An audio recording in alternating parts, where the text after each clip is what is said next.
لله رب العالمين، والصلاة والسلام على رسول الله وعلى آله وصحبه ومن اقتدى بهديه وسلك بطريقه إلى يوم الدين. أشهد أن لا إله إلا الله وحده لا شريك له، وأشهد أن محمدا عبده ورسوله. يا أيها الذين آمنوا اتقوا الله حق تقاته ولا تموتن إلا وأنتم مسلمون. يا أيها الذين آمنوا اتقوا الله وقولوا قولا سديدا يصلح لكم أعمالكم ويغفر لكم ذنوبكم، ومن يطع الله ورسوله فقد فاز فوزا عظيما. يا أيها الناس إنا خلقناكم من ذكر وأنثى وجعلناكم شعوبا وقبائل لتعارفوا إن أكرمكم عند الله أتقاكم إن الله عليم خبير. صدق ربنا سبحانه وتعالى. Ama ba'd, louvores pertencem a Allah subhanahu wa ta'ala, de seguida saudações para o nosso Nabi Muhammad sallallahu alaihi wa sallam. Allah subhanahu wa ta'ala deu-nos mais uma oportunidade, que é chegarmos aqui hoje saudáveis, cada o nível da sua saúde. O essencial é que a pessoa está em vida e consegue se mover do sítio a este sítio especial para a adoração, que é a mesquita. Allah subhanahu wa ta'ala deu-nos esta dádiva, ni'ma, e isto é um favor, e os favores de Allah são inumeráveis. وَإِن تَعُدُّوا نِعْمَةَ اللَّهِ لَا تُحْصُوهَا. Caso vocês contarem as dádivas de Allah, não irão conseguir abranger o seu número. Neste caso, são várias e inumeráveis essas dádivas de Allah subhanahu wa ta'ala. Semana passada falamos sobre a questão de imama, que é a questão de liderança, especialmente na oração, no salat, que não dá para ser líder do salat, da oração, e falamos dentre eles de que aquela pessoa que mostra comportamentos negativos na sociedade, que é fácil, o mafioso na sua atitude, seu comportamento, conduta, e ele normalmente não consegue esconder os seus erros, suas falhas, práticas incorretas, e resumindo, é uma pessoa sem vergonha, e isto faz com que ele faça isso no meio da sociedade, no meio das pessoas, no meio do povo, no meio de alguns. Então esta pessoa não é alguém que dá a gente lhe pormos no lugar de salat para ele poder dirigir, porque o salat leva-se a sério e, aliás, tudo que é o Islã leva-se a sério. Então, sendo assim, em nenhum momento esse temos que levar para ser o nosso imã. E se é que este é um salat obrigatório, então o salat no janaza também está lá dentro, e tudo aquilo que é salat não devemos levar esta pessoa ser como alguém que enfrenta a este salat, a esta oração. E hoje eu vou poder falar um pouco de resumo sobre o próprio salat, que a partir das suas condições nós termos um pouco cuidado de alguns pontos. Primeiro, partindo das suas condições, al-Islam. Primeiro, ninguém deve fazer o salat antes que controle o seu din. Se é que esta pessoa é muçulmana, ou então está no shirk, ou então é uma pessoa que tem hipocrisia no seu coração e nas suas práticas. E a hipocrisia está dividida em duas partes. Existe a hipocrisia de prática e existe a hipocrisia do coração. A hipocrisia mais perigosa é aquela que é do coração, que é duvidar assuntos de Allah subhanahu wa ta'ala. Quanto à hipocrisia prática, existe a hipocrisia prática, mas enquanto a pessoa não é munáfiq. Neste caso, traz sinais, sintomas de um munáfiq, mas normalmente a pessoa não é, só que é um transgressor, é um pecador, é um alguém sem vergonha. Por exemplo, o profeta sallallahu alaihi wa sallam diz, os sinais de munáfiq são 3. Numa narração nos hadith disse 4. Idha haddatha kadhaba, quando fala mente. Wa idha wa'ada akhlafa, quando promete não dá. Wa idha tumina khana, quando é confiado torna-se desonesto, wa idha ahada ghadar, e quando faz um compromisso ele não cumpre. Esses sinais podem acontecer, ele diz sinais de munáfiq. Neste caso, o munáfiq dificilmente faltar essas características, mas não significa que aquele que tem essas características ele é munáfiq. Existe a pessoa com essas características, por exemplo, mentir. Há mentirosos muçulmanos, são muçulmanos, mas são mentirosos, não são munáficos. Neste caso, eles não duvidam nada que é de Allah subhanahu wa ta'ala, fazem a oração, estabelecem a oração, aquilo que é do din eles cumprem, mas eles praticam isso como sua mentira, como pecado que eles cometem diariamente. Então, existem muçulmanos mentirosos, mas que não são munáficos. não cumpre com a sua promessa. E sendo assim, existem muçulmanos também que prometem e não cumprem. cumpre. Mas enquanto são muçulmanos, e quando ele é confiado, neste caso é dado algo para guardar, ou então algo para fazer chegar, ele torna desonesto. Existem muçulmanos também com essas características, mas ainda que continuam muçulmanos. E quando faz um compromisso, ele não cumpre de acordo com o compromisso. Não cumpre sem motivo nesse caso. Ou seja, ele fez aquele compromisso no coração a saber que eu não vou cumprir. Então, existem esses muçulmanos que são mafiosos, pecadores, que trazem isso fazem isso com seus atos, suas práticas diárias. Neste caso são muçulmanos, mas pecadores. Lá no coração, o coração totalmente ele crê em Allah subhanahu wa ta'ala, e tudo o que Allah diz, ele crê. Isso como os sahabas num dia disseram, quando Mu'adh bin Jabal alongou o salah, quer dizer, ele dirigiu o salah e o salah foi muito longo. Entrou num surah longo, e era de hábito os sahabas, quando começassem surah, ultimassem. Então, um sahaba estava tanto cansado, ele quando viu que Mu'adh bin Jabal levou um surah muito comprido, muito longo, então ele saiu do salah, fez salah sozinho. E quando eles terminaram, disseram, nafaqta, você fez algo de hipocrisia. Nesse caso, a prática que fez, não porque eles consideravam ele como munáfico, só que a prática que ele fez. Assim como num dia, Sa'd bin Mu'adh, quando houve aquela acusação contra Aisha, radiyallahu anha, então Sa'd bin Mu'adh, aquele sahaba, quando morreu, tremeu o trono de Allah, subhanahu wa ta'ala, o trono de Allah. Então, aquele Sa'd bin Mu'adh, havia outro sahaba chamado Sa'd bin Ubadah. Os dois eram sahabas de Medina, os chefes de lá. Esses dois eram sahabas de Medina, dentre os chefes de algumas tribos de lá, Sa'd bin Mu'adh e outro Sa'd bin Ubadah. Sa'd bin Mu'adh, ele quando aconteceu isso, ele levantou para que pudesse permitir o profeta que ele, se fosse alguém da família dele, então fizesse algo de punição, assim como da família deste Sa'd bin Mu'adh, nesse caso esta tribo. Então, esse outro Sa'd bin Mu'adh, ele disse, você mentiu, você não há de fazer, não há de acontecer isso. Nesse caso, era o sahaba este. Então, o outro disse, você é munáfico. Quer dizer, o Sa'd bin Mu'adh é um grande sahabi, ele é conhecido, Sa'd bin Ubadah, aliás. Então, ele disse, você é munáfico, não porque é munáfico, o coração dele duvida os assuntos de Allah, não. Numa de que a coisa que você fez, essa tua prática, é prática de hipocrisia. Mas, normalmente, ele em nenhum momento foi munáfico. Então, existem duas hipocrisias. Então, a hipocrisia que se refere mais perigosa é duvidar assuntos de Allah. Isso já sai, tira do Islã. Tira do Islã e não só combater os muçulmanos em torno de tudo isso. Aqueles assuntos mais perigosos e terríveis que tiram alguém do Islã. Então, quanto à hipocrisia de prática apenas, ele crê, acredita, só não tem medo muito lá. Então, só apenas ele mente, é mentiroso nas suas brincadeiras.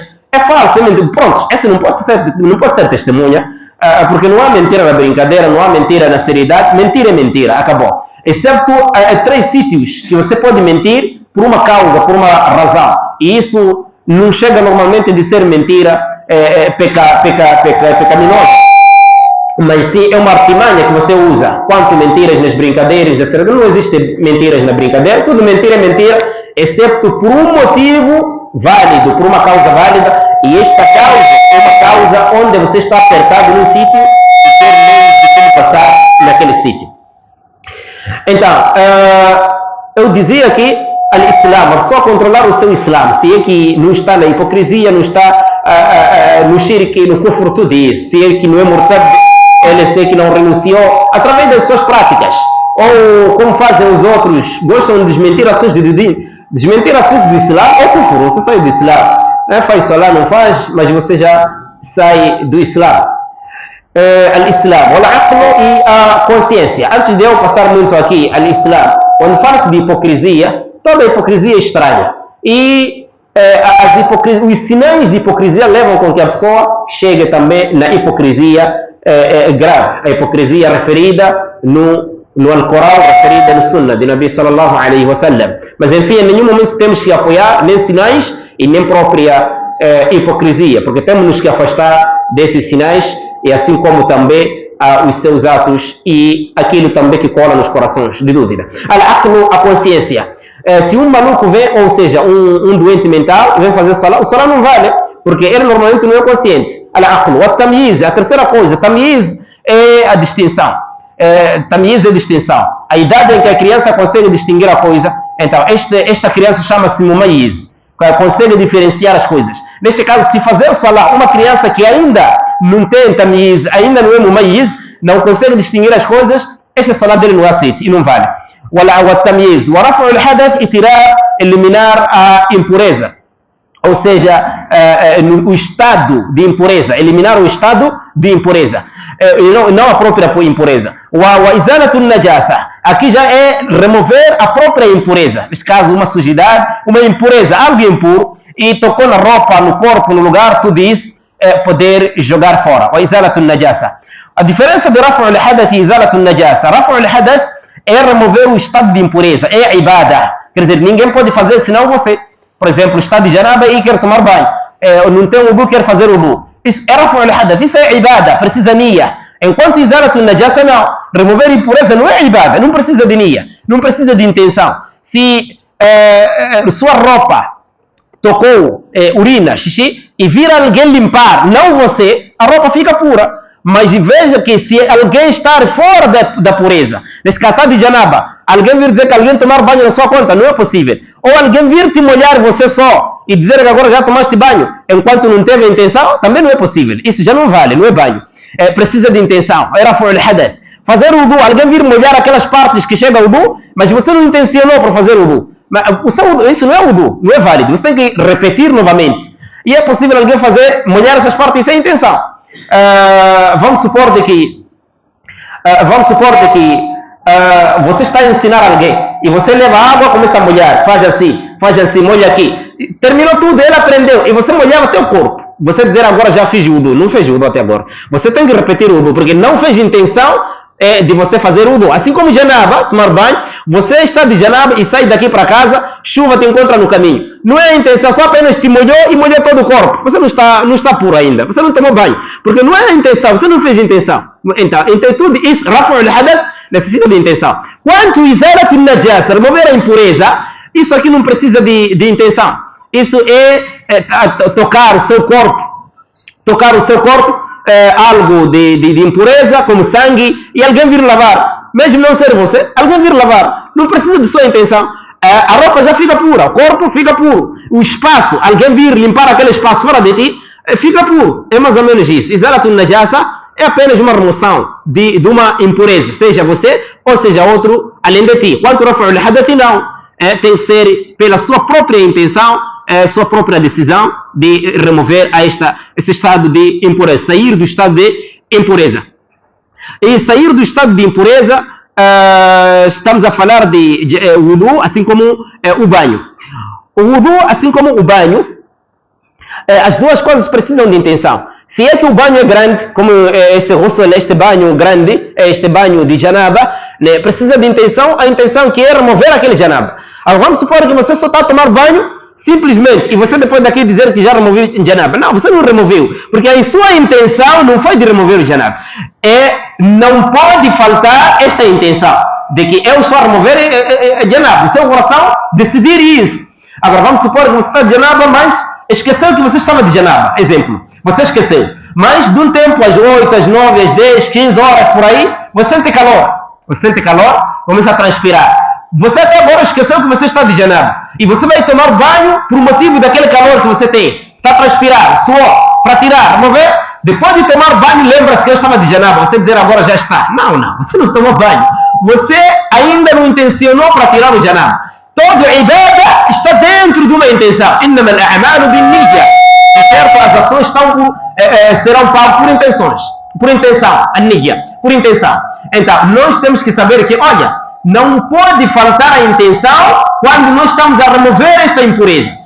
Você estava de janaba, esqueceu que eu estou de janaba, ou depois daqui você vem tomar banho por causa de calor. Você depois lembra-se que agora já estava de janaba, como eu tomei banho há 5 minutos, já não dá, não é de voltar. Você está de janaba até agora. Se você rezar, não é de valer esse solar. E se rezar de propósito, sabendo, é um grande pecado. Até os outros álimos disseram, é kufr, quer dizer, você já saiu do Islã. Então é um grande pecado alguém fazer salat quando não tem wudu de propósito, sabendo, só porque tem medo perder o primeiro rak'a, depois dizer vou rezar este, depois de repetir outro, sem wudu, de propósito. Este é um grande pecado, é um dentre os maiores pecados que existem. E até que um grupo de alim disseram que isso leva o dor ao kufr, wal-'iyadu billah. Então, rafu al-hadath é remover o estado de impureza, Quando falamos do próprio banho, estamos a falar de impureza maior. الحدث حدثان حدث أكبر وحدث أصغر. حدث أكبر é impureza maior, que é você estar fora da pureza, neste caso como menstruação, como nifas, aquela mulher que deu parto, e como também aquela que teve relações com sua esposa ou com seu marido, ou então teve sonhos molhados e depois daí viu um sinal, água. Então, aí depois de acordar, você tem que tomar banho. Começando por uma mulher menstruada, a mulher menstruada, ela tem que tomar banho, assim como o banho de uma pessoa que está de janaba. Agora, se é uma mulher que deu à luz, essa aqui tem que se reparar, porque não significa que a impureza da mulher que deu à luz tem a ver com aquilo apenas que deu. Neste caso, como tem filho, então tem que ainda manter-se sem rezar. Não é isso. Tem a ver com o escorrimento de sangue. Se uma mulher nascer e não sair sangue, isso é possível, não sair sangue, então esta mulher, a partir daquele tempo, tem que fazer sola. A partir daquele dia, a partir daquela hora, tem que cumprir a obrigação de sola, porque o que leva com que ela não reze ainda não saiu. Então, neste ponto, ela tem que rezar. Estamos ainda em ocasiões repetidas um pouco. Uma mulher sai sangue antes do parto, se calhar 2 horas antes, e isso é possível, acontece. A outra mulher sai no momento de parto, a outra depois do parto. Logo temos 3 momentos. Se uma mulher sair sangue, começar a sair sangue 2 horas antes, 1 hora antes do parto, este sangue não é considerado de nifas. Ela tem que rezar, tem que se lavar e fazer salah. Por quê? Ainda o que causa o motivo ainda não chegou. Agora, se for no meio do parto, aqui um grupo de alim disse sim, um grupo de alim também disse não. Depois do parto, aqui já não existe nenhuma discussão. O sangue que vem depois do parto, ela está de nifas, é nifasá. Agora, durante o parto, também. Agora, antes do parto, não. Antes do parto, não. Agora, durante, assim como depois, ela está naquele período. Agora, antes do parto, o sangue que sai não é considerado aquele sangue. Não é considerado aquele sangue. Ela tem que cumprir o salah.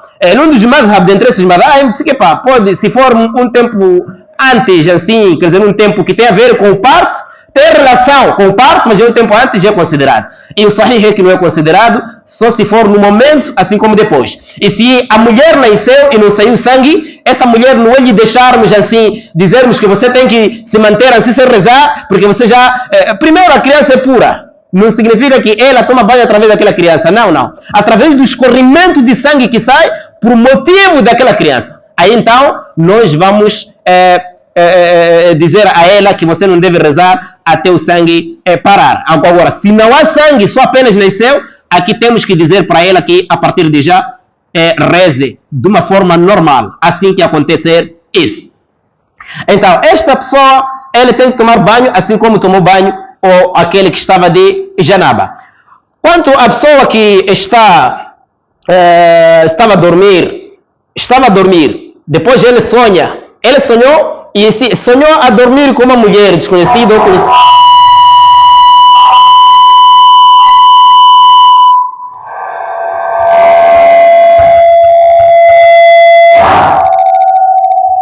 Desconhecida ou conhecida, então ele ao sonhar, alguma coisa provocou-se.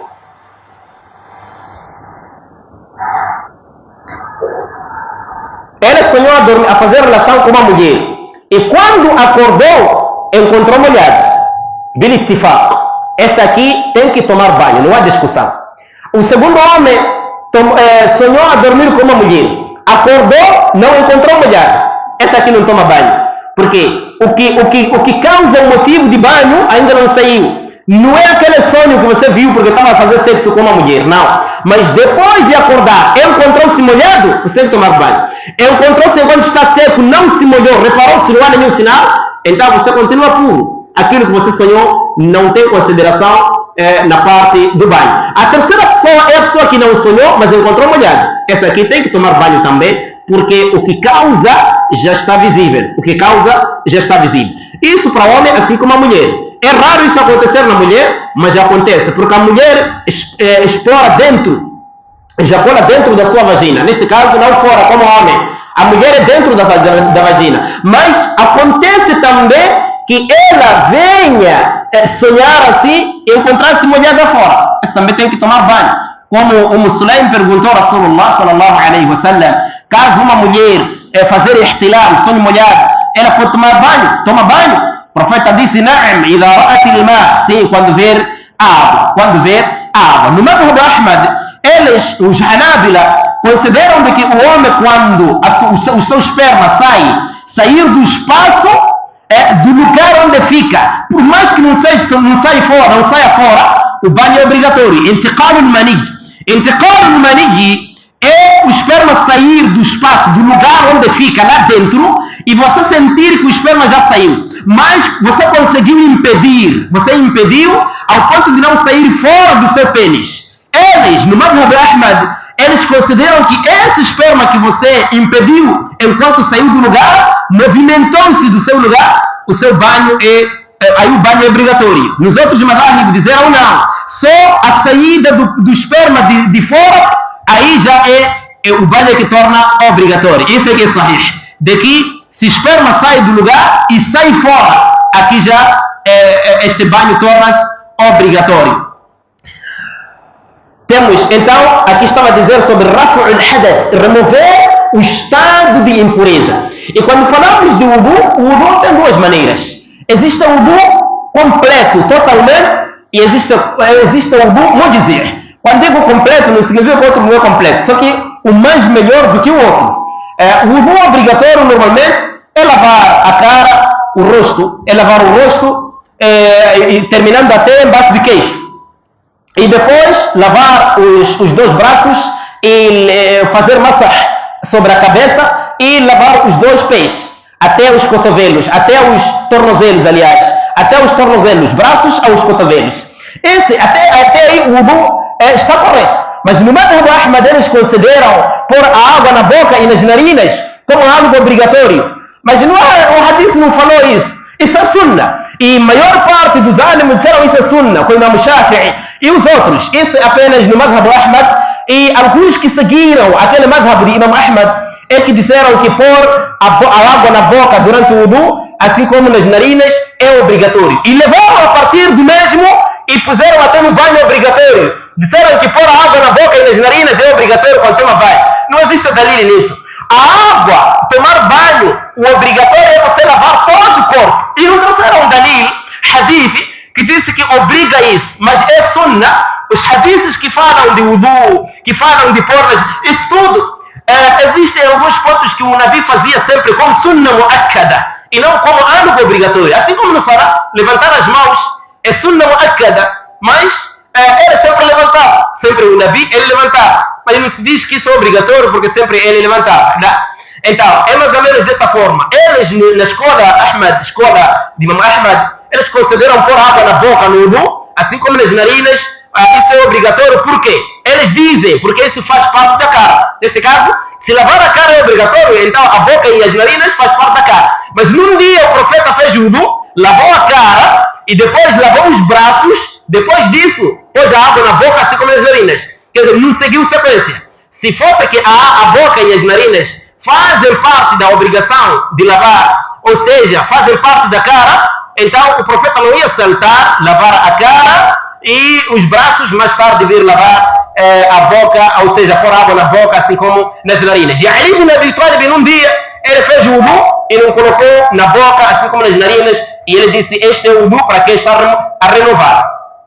Então, Allah subhanahu wa ta'ala já falou que é obrigatório. إِذَا قُمْتُمْ إِلَى الصَّلَاةِ فَاغْسِلُوا وُجُوهَكُمْ. Quando levantardes a oração, lavem os vossos rostos, وَأَيْدِيَكُمْ إِلَى الْمَرَافِقِ, e lavem os vossos braços até os tornozelos, وَأَرْجُلَكُمْ, e também lavem os vossos pés, إِلَى الْكَعْبِ, وَامْسَحُوا بِرُؤُوسِكُمْ, e façam a massagem sobre as vossas cabeças, وَأَرْجُلَكُمْ إِلَى الْكَعْبَيْنِ, e lavem os vossos pés aos tornozelos. Esse é que é obrigatório. E isso é que é o que for a maior parte dos álimos, é isso mesmo, dizer que pôr a água na boca, assim como nas narinas, não é algo obrigatório no wudu. E a partir daí, o Imam Ahmad falou, a partir dessa escola Hanabila, que levaram isso do wudu e puseram no banho. Mas não porque eles trouxeram dalil que diz que é obrigatório pôr a água na boca e nas narinas. Walillahi alhamdu wal minna. E o correto é isso. Imam Ahmad tem duas linhagens.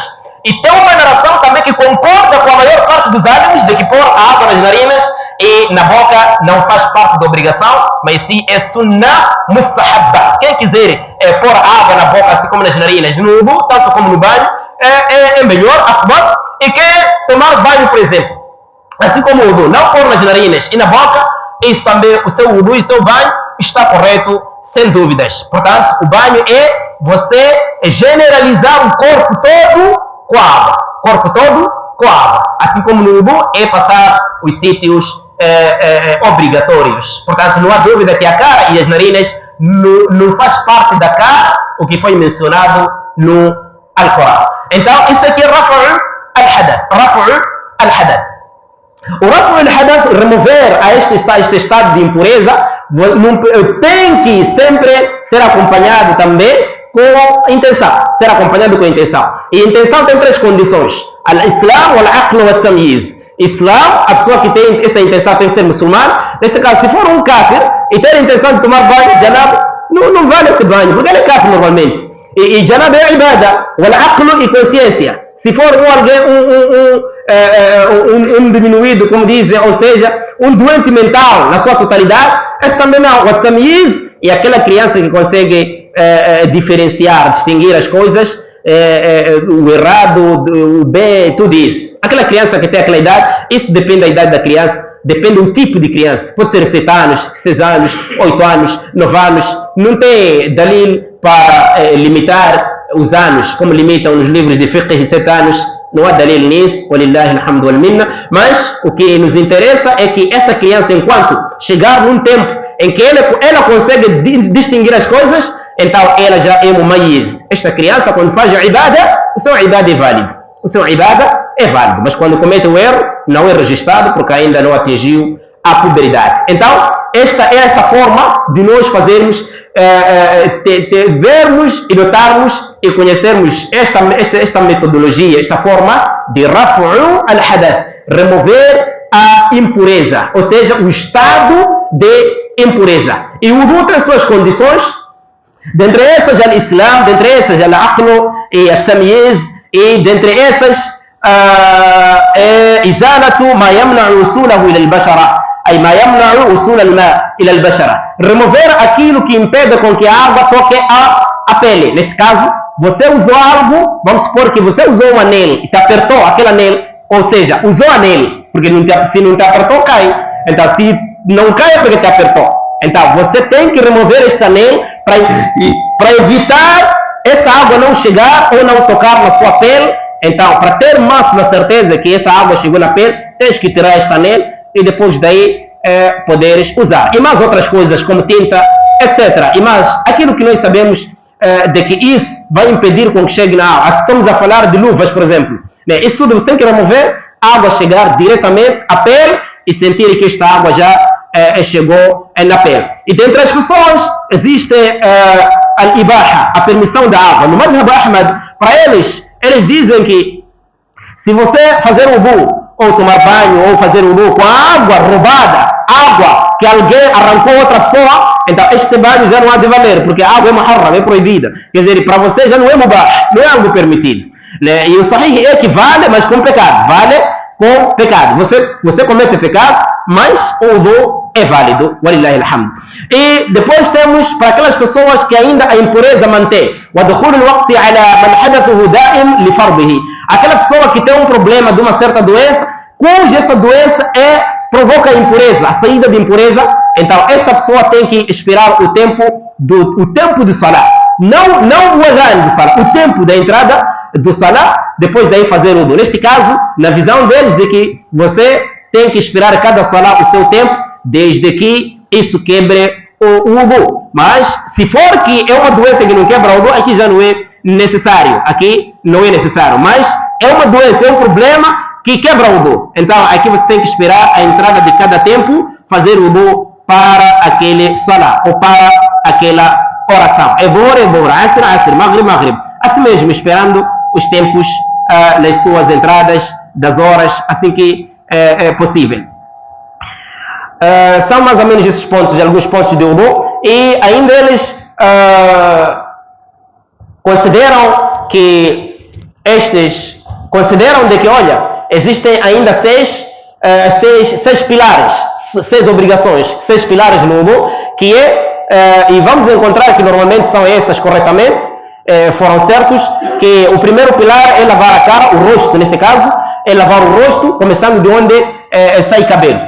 Mesmo se você cortou cabelo, não é para você ir com ele até fora do normal, não, ali mesmo, se tivesse cabelo, ia estar a começar aonde? Então começa a lavar o corpo dali mesmo. Depois temos o segundo pilar, que é lavar os braços. Lavar os braços, o profeta gostava de começar sempre boa coisa no lado direito. No lado direito. Agora, lavar o braço esquerdo e direito não significa que se alguém começa lado esquerdo, braço esquerdo e braço direito, o wudu não é válido. Não.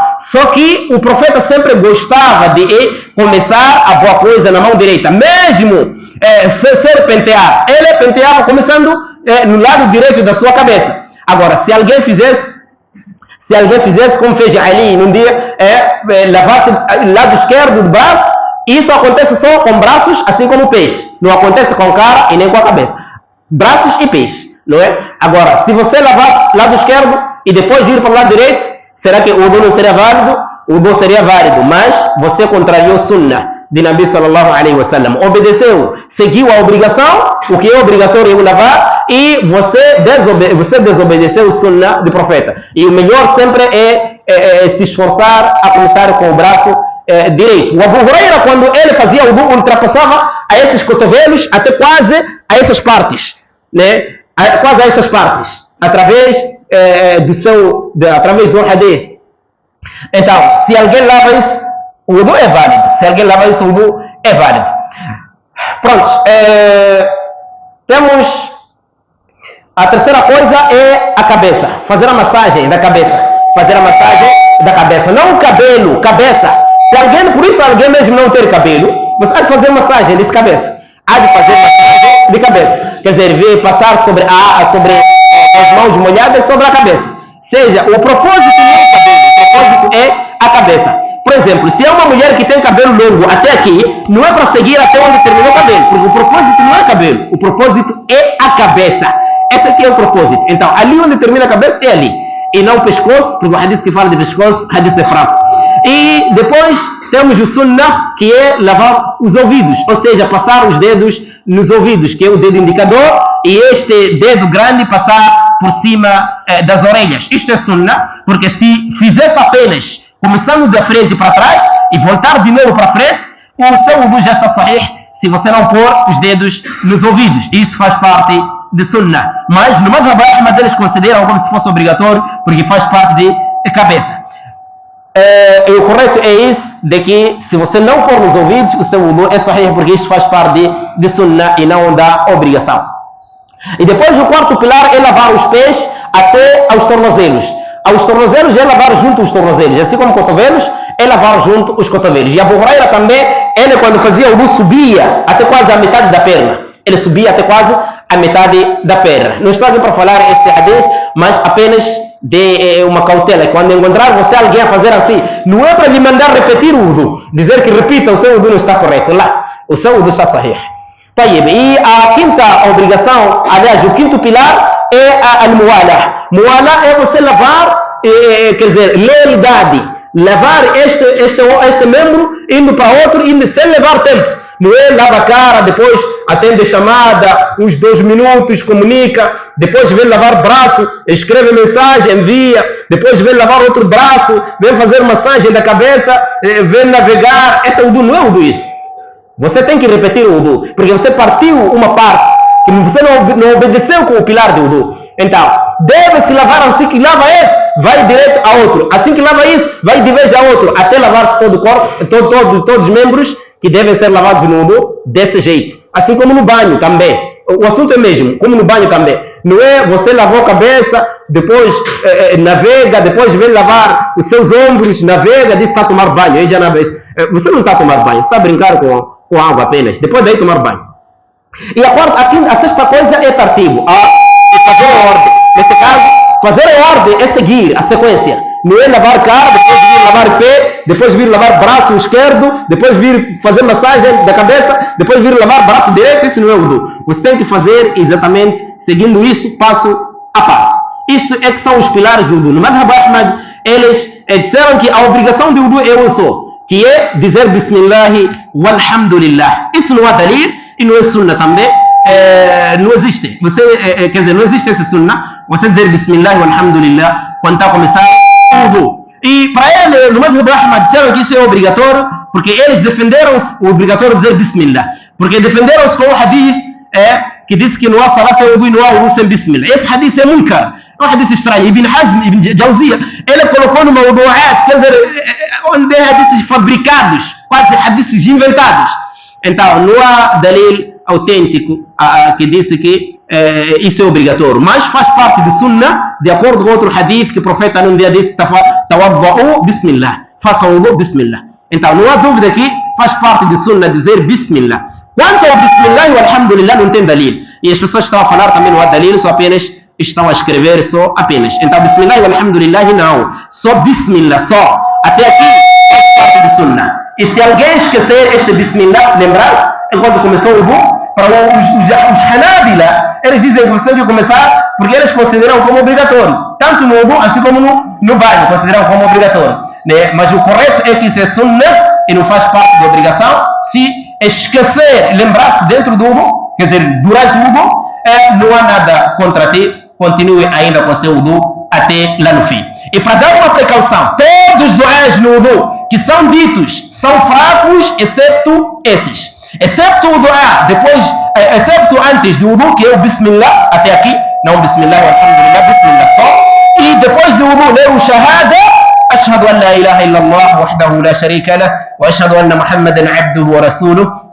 Ou então, Subhanaka Allahumma wa bihamdik, Ashhadu an la ilaha illa anta astaghfiruka wa atubu ilayk. Se quiser ler esse ou ler Shahada, mas fora desses três, tens que saber que todos os duás que são usados no wudu, todos eles são fracos e não são autênticos, excepto esses três nós podemos usar. Resumir, para você não se baralhar, ver que qualquer duá que você há de ver ainda no meio do wudu, a lavar braço e cara, tem que saber que isso não há algo autêntico que defende isso. É mais ou menos, essa é uma das condições da oração, uma das condições do salah, que é o wudu, nós fazemos wudu. Quanto ao assunto de reparar no qibla, o wudu você repara a qualquer lado. Se reparar no qibla não há problema, repara no mashriq não há problema, no maghrib não há problema, repara nos outros lados, não há problema. O essencial é você fazer o wudu como deve ser e não esquecer de que durante esse wudu não pode fazer aquilo que quebra o wudu, porque vai começar,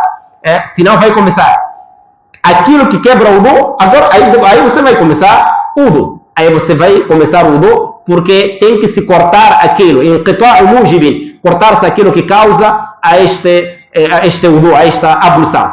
Izalatul najasa, remover a impureza do seu lugar, do corpo, da roupa, remover as impurezas, se tem uma impureza como fezes, ou então uma criança mijou sobre a sua roupa, você tem que remover isso antes de salah.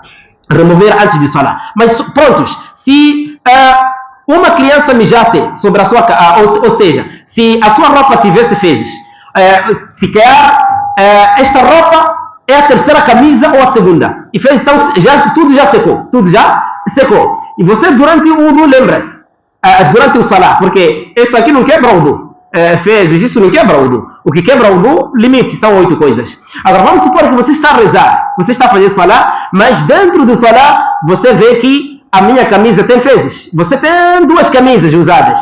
O que você vai fazer aqui? Se você lembra, se você ver que você tem impureza dentro do salah, o seu salah torna inválido, mas com um tempo. Neste caso, se você remover, tirar aquela camisa que está em cima, que está impura, remover a impureza naquele momento, e ser possível remover, continuar-se puro enquanto está no salah, o seu salah continua e não vai quebrar. Nesse caso, você usou malaya e usou camisa por dentro. Você, quando está a rezar, repara que sua malaya tem fezes, quer dizer, tudo seco, ali, né? Tudo seco. Você lembra, então, no segundo raka'ah, no quarto, aqui, se você tem como tirar esta malaya e ver que quando eu tirar, ainda irei continuar de roupa, então se tira a malaya, continua com o seu salah. E o dalil diz, num dia o profeta sallallahu alaihi wasallam estava a fazer salah com os seus sahabas, todos de sapatos, quer dizer, calçados todos, calçados. E o profeta, de repente, no seu salah, estava a tirar seus sapatos. E os sahabas, vendo o Nabi tirando, eles não sabiam o motivo. Ele é um imam. Então eles pensaram que deve-se tirar sapatos no Salah. E eles todos também tiraram no Salah. Depois de Salah, o profeta perguntou: por que vocês tiraram vossos sapatos? Eles disseram: nós te vimos você a tirar. Ele disse: o Jibril veio me informou, disse que meu sapato tinha qadr, tinha impureza. Por esse motivo, ele tirou. Logo ele disse para eles: rezem com vossos sapatos, porque os judeus não rezam com os sapatos. Quer dizer, as pessoas até agora estão a se prejudicar, mesmo estando lá fora, devem tirar sapatos mesmo lá no capim, sem motivo. Ou talvez lhe dá dor, causa, sem motivo. Se lhe dá causa, aí já sim. Agora, sem motivos, você está num lugar aberto e quer tirar sapatos. Como?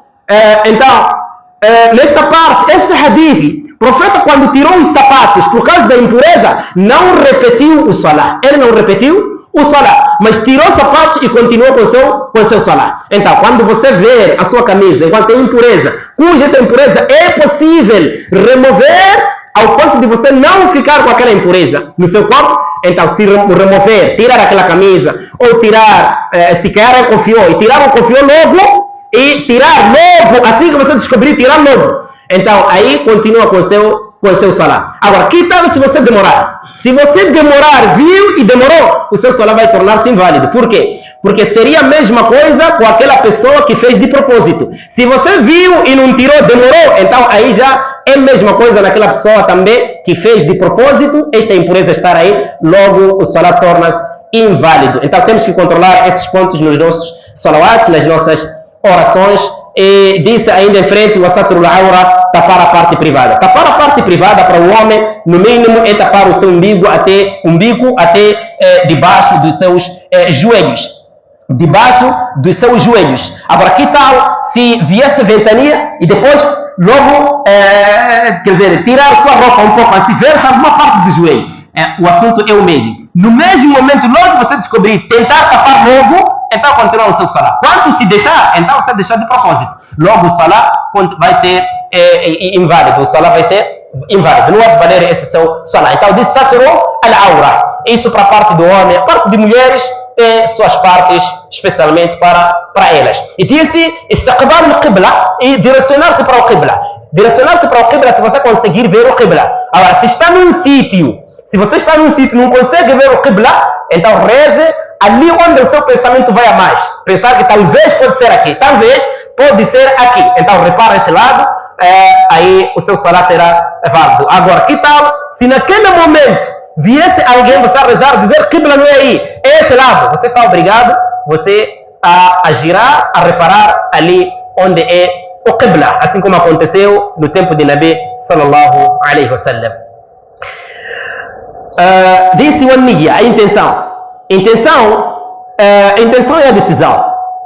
Intenção é a decisão. Imam Hanbali num dia foi perguntado sobre a intenção, quer dizer, sobre o assunto de Salah na intenção. Ele perguntou: o que me fez sair de casa para a mesquita? Disseram: é Salah. Ele disse: então a intenção é essa mesmo. A intenção é aquilo mesmo que te fez chegar, que te fez sair de casa para o Salah. E assim que você está no Salah, então aquela intenção no Salah, antes de você começar o Salah, deve estar muito ligado no seu Salah. Essa aqui é a intenção. Do início ao fim não pode mudar. Se mudar essa intenção no meio do Salah, o Salah torna-se inválido. No meio do Salah, o Salah torna-se inválido. Por quê? As condições devem começar do início até ao fim do Salah. Todo o Salah, intenção, pureza, tudo isso deve estar do início até o fim, até todo o Salah. Até todo o Salah. E dukhul al-waqti, a entrada do tempo.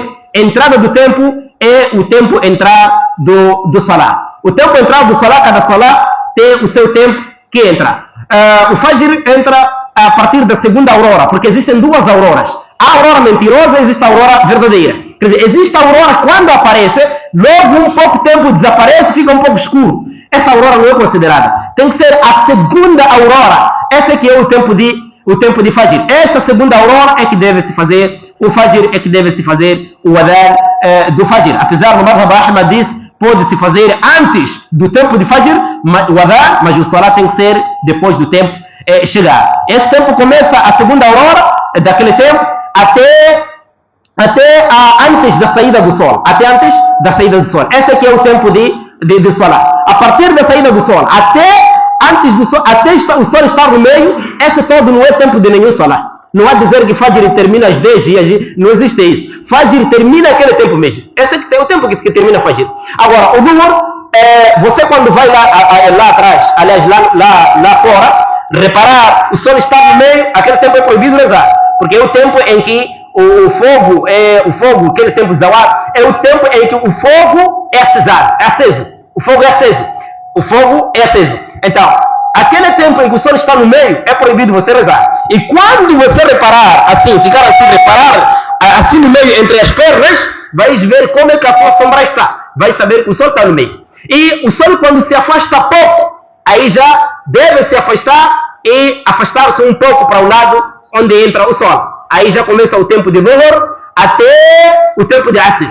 O Asr entra quando você parar, ou qualquer coisa que existe, a sua sombra ser igual com a própria dona, quer dizer, com a própria coisa. Nesse caso, você e a sua sombra terem a única altura. Você com a sua sombra, se for a medir sua sombra, contigo tudo dar certo. Se é que você de 1 metro, a sombra também vir dar 1 metro. Este é o tempo de Salat al-Asr, e este é o melhor tempo de você cumprir o Salat al-Asr. E existe o segundo tempo, que é o tempo de desdenho, o tempo makruh de rezar. Quer dizer, alguns árabes disseram makruh, mas o Salat vale. Né? Makruh, mas o Salat vale, porque não é o melhor tempo. Que é o tempo em que cada coisa, a sua sombra vai 2 vezes. Neste caso, se você é de 1 metro, a sua sombra tem 2 metros. Se esta casa é de 1 metro, então a sombra vai 2 metros. Esse tempo é o tempo makruh. Até o tempo em que o sol fica avermelhado ou então amarelado. Avermelhado até amarelado. Até esse tempo é tempo de Asr. Até o tempo que entra o sol. O tempo que entra o sol é o tempo proibido de rezar. É o tempo proibido de rezar. Agora, vamos supor que eu parei para rezar, para fazer Salat al-Asr, comecei o Salat, e depois dali o sol vai para entrar. Eu não vou cortar meu Salat, porque quem encontrou um Raka'ah, já encontrou o Salat. Aí já não há de cortar, vais ultimar o seu Salat. Então, mais ou menos, essas são as condições da oração que nós temos que reparar. Essas que são as condições da oração, as condições de Salat, para o seu Salat valer. E quando falamos de condições, é tudo aquilo que deve se preparar antes de alguém fazer a coisa. Chama-se condição. Todas as obrigações que devem ser preparadas antes de começar a coisa. Chama-se condição. Condição é tudo aquilo que deve se preparar antes de começar a coisa. Isso é que se chama condição.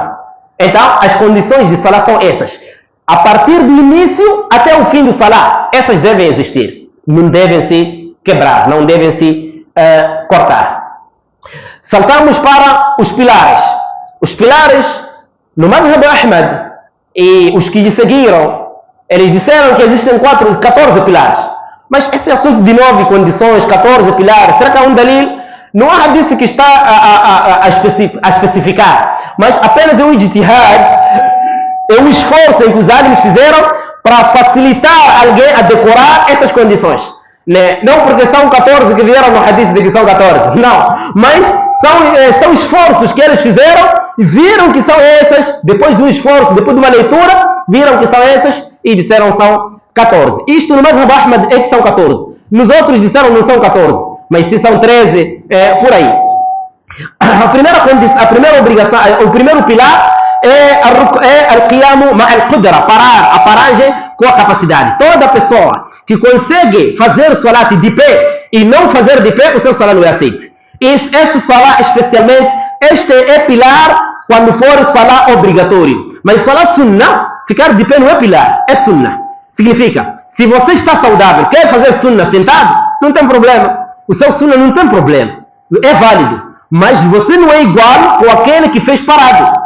Você não é igual com aquele que fez parado. Você vai receber a metade da recompensa e aquele que parou vai receber a recompensa completa. Metade. Porque você sentou de propósito. Não significa que você vai receber mesmas recompensas igualmente aquele que parou, que fez esforço mais do que você. Nada. Você sentou, você consegue parar. Isso já é salat sunnah, não obrigatório. Salat sunnah. Você consegue parar depois de Jum'ah, ou antes de Fajr, ou antes de Maghrib, depois de Maghrib, tudo isso. Ele é sunnah. Você fez sentado, você tem a metade de recompensa. Se é que a recompensa de salat é 50, são 50 recompensas, você vai receber 25, você por fazer sentado sem motivo, vai receber 25, mas o salat é válido.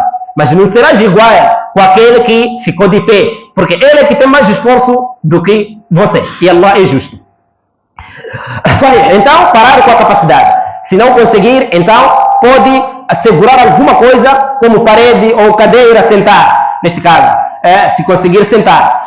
E este é para aquela pessoa, isso já não falo de na obrigação, repito, isso é na obrigação. Salat obrigatório 5, você deve fazer com a paragem.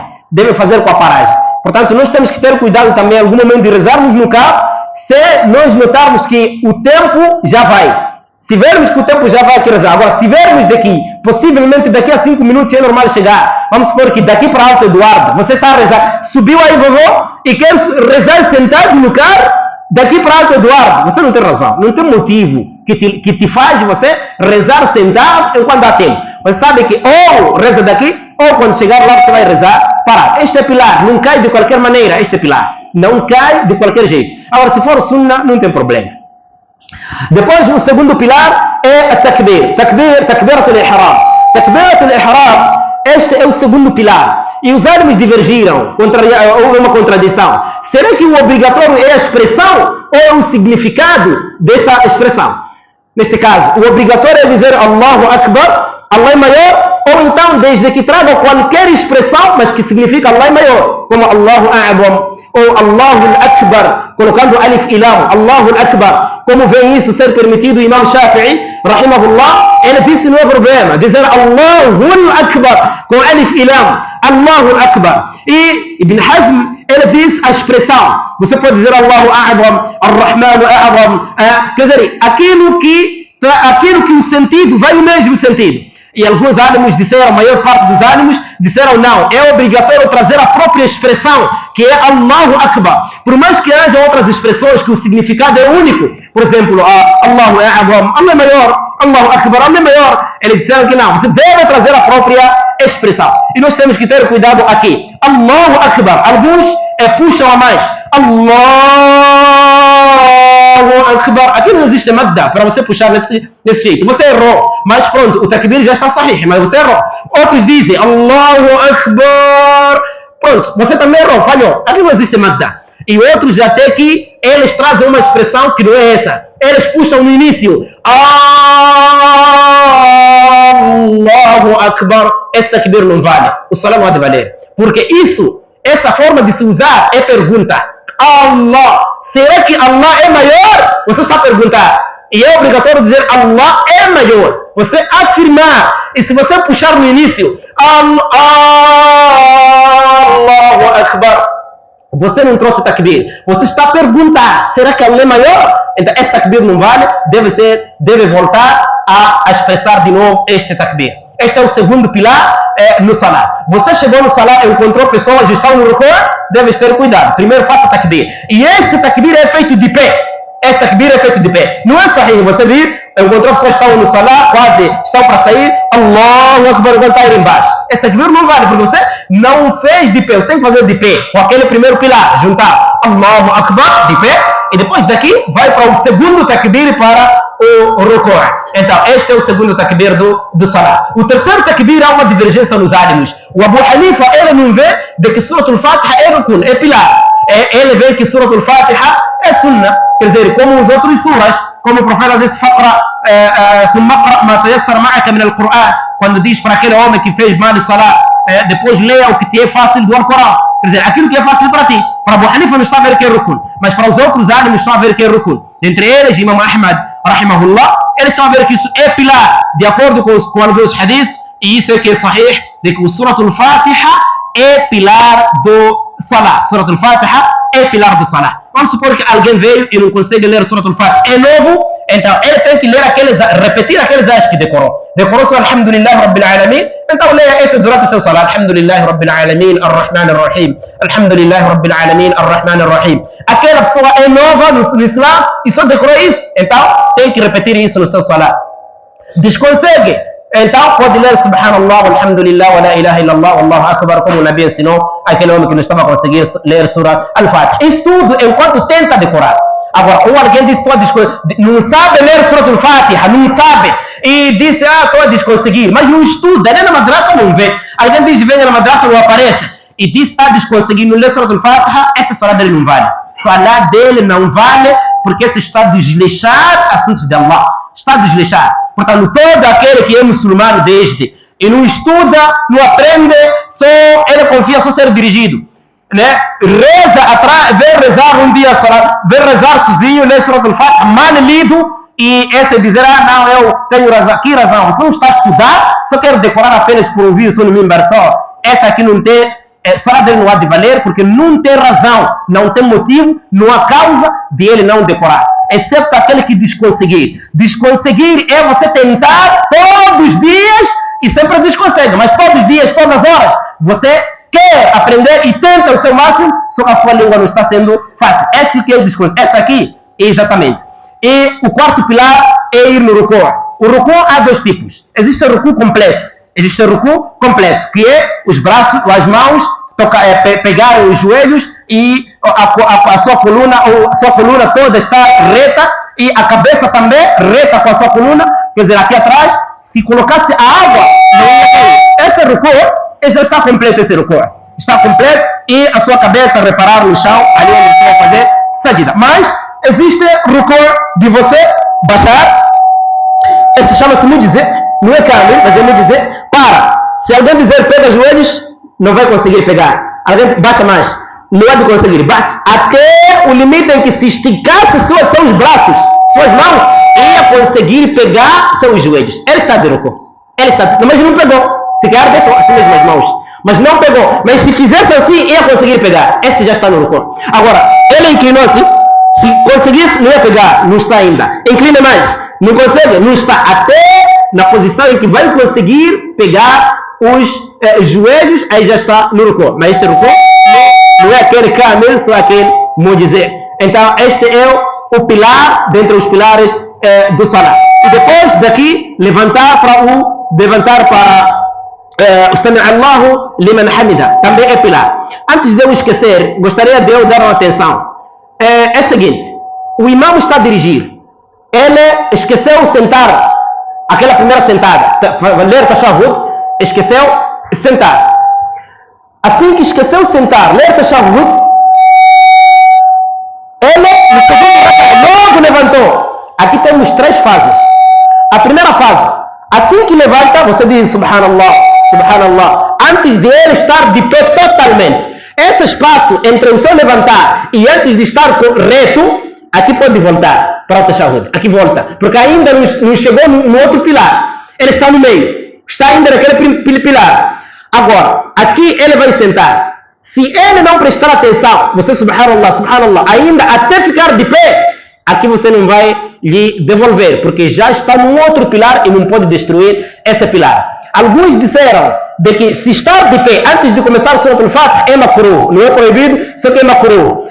Mas se começar o Surah Al-Fatiha aqui é proibido voltar, porque se volta, já o salat é nulo. Mas o mais sahih, Allahu A'lam, é dizer de que enquanto estar de pé reto, então aqui você não pode mais voltar. Mas está a sair de baixo, está levando, você viu que se esqueceu. Subhanallah, Subhanallah, não está a sentar, até antes de estar reto, aqui ele tem direito de voltar. E se saber, descobrir aquele momento de que eu errei, tem que voltar. Se descobrir e continuar ainda a levantar, só vai ser nulo, porque ele fez de propósito, porque a parte que esquecia é aquela que passou. E depois, outro ponto, eu não quero cortar esses pontos, dizendo que as horas ainda estamos dentro do Jum'ah. Então, aqui outro ponto depois daqui ir para a sajida. Ir para a sajida, também este pilar. Ir para a sajida, este pilar. Também existe sajida mudizer, que da forma que você fazer não tem problema. E existe o melhor que você deve fazer desse jeito. E o outro pilar também é o tashahhud, o último tashahhud desse pilar. Quanto ao salatu ala nabi, os álamos divergiram. Alguns disseram Allahumma salli ala Muhammad, Allahumma salli ala Muhammad, é sunnah. E outros disseram que pronto, é pilar, como Madhab Ahmad, disseram que é pilar, né? Mas enfim, se você ler Allahumma salli ala Muhammad até aí, então você pode dar salam, não tem problema, porque ultimar é sunnah, não é obrigatório. Allahumma salli ala Muhammad wa ala ali Muhammad, até lá onde vai, isso é sunnah, mas o obrigatório é Allahumma salli ala Muhammad. Imam Shafi'i diz o aumentar a ali Muhammad também, né? Então, enfim, essas são as obrigações, e alguns disseram é sunnah. E as obrigações de salah, o que é obrigatório? Ler o tasbih de ruku' uma vez é obrigatório, subhana rabbiyal azim, isso é obrigatório. E dizer sami Allahu liman hamida para o imam, assim como aquele que está a rezar sozinho, Rabbana wa lakal hamd para todos, isso é obrigatório. 4. A sentada do segundo tashahhud, assim como ler o primeiro tashahhud da sua sentada, e a sua leitura do tashahhud também é obrigatório. E a outra coisa que é obrigatória, ler Rabbi Ghufirli no meio, também é obrigatório. Isso tudo, quase contaram quase 8 coisas, mas isso é obrigatório na visão de Imam Ahmad. Maior parte dos álimos disseram tudo isso é sunnah. Se você deixa, seu salat é válido. Subhana rabbiyal azim é sunnah. Sami Allahu liman hamida, Rabbana wa lakal hamd, Rabbi ghufirli. Isso é sunnah e isso é que é sahih, menos o tashahhud, o primeiro tashahhud. Este é obrigatório junto à sua sentada. Essas duas são obrigações. Quanto a esses, apenas sunnah.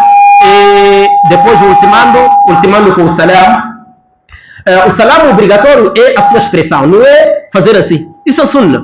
Quer dizer, se alguém dissesse assim, Assalamu alaikum wa rahmatullah, Assalamu alaikum wa rahmatullah, o seu salam já está. Agora, isso virar assim, isso é sunnah. Isso não é obrigatório. Não faz parte da obrigação. Isso é sunnah, não é pilar. O pilar é a sua expressão. Assalamu alaikum wa rahmatullah. E o melhor é girar de vez com o salam. Começando Assalamu alaikum wa rahmatullah e Assalamu alaikum wa rahmatullah. Pronto, se aumentar o barakat esse lado, não é problema. A hadith, nesse, não é problema, mas isso às vezes, nem todas as vezes, é para Assalamu alaikum wa rahmatullah wa barakatuh, Assalamu alaikum wa rahmatullah wa barakatuh. Na direita, Assalamu alaikum wa rahmatullah, lado esquerdo. Então, isso apenas, e aqui no salam divergiram em 2 fases. Algumas pessoas devem ter cuidado. Alguns álimos disseram que o pilar são os dois salamos. Outros álimos disseram não, o primeiro salam é que é pilar, o segundo é sunnah. E algumas pessoas quando atrasam no salam, o imam quando diz Assalamu alaikum wa rahmatullah, quando vai para o segundo salam, as pessoas levantam. Então você não está sozinho, não rezou sozinho, nem rezou com o imam. Você não rezou sozinho, nem rezou com o imam. Então, levante depois dos 2 salamos completarem, você levantar para sair da divergência, do ikhtilaf. Isso é que é melhor para estar mais claro. Por aqui eu paro. Sallallahu alaihi wa sallam ala nabiyyina Muhammad walhamdulillahi rabbil alamin.